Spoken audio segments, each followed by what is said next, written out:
Alright guys, got another video here. This one's going to take a little longer.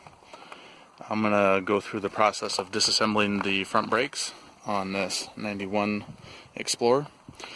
I haven't really seen any videos detailing how to do it, because it is an older system that doesn't really apply like on the newer ones. The slide pins are a bit different and the rotors are held on with their wheel bearings. That said, the reason I'm doing this is because the other day I rotated tires because I had a flat and also I was well overdue. I had to put the spare on and I decided I may as well rotate. When I rotated, I noticed that the front rotors have gouge marks in them. And I had heard some squeaking, occasional squeaking at certain speeds and certain pressures, but never anything constant like metal on metal. Come to find out, it's actually the pads themselves the material is riveted and glued to the backing plate, and I finally got down to the rivets, and it's the rivets that are gouging out the rotors. So I thought I would go through a video showing how to take it apart. I don't know if I'm going to do a video putting it back together, but it's basically the same thing. I'll outline a few differences and important things, but I figured I'd just do a disassembly video. So here we go.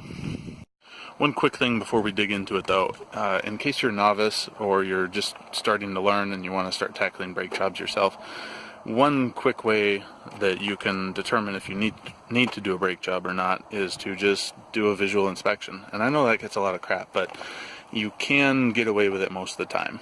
This is what I'm talking about here. Let me brighten this up a bit.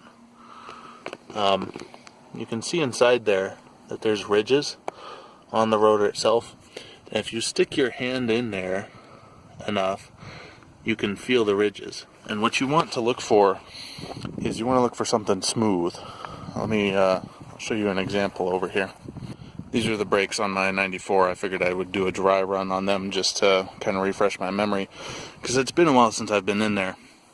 But see, this is the pad on the passenger side, or the rotor on the passenger side. This is actually the pad. This is the rotor, and you can hear and see as you scrape your thumb across, it's all ridged. Now this other side, perfectly smooth.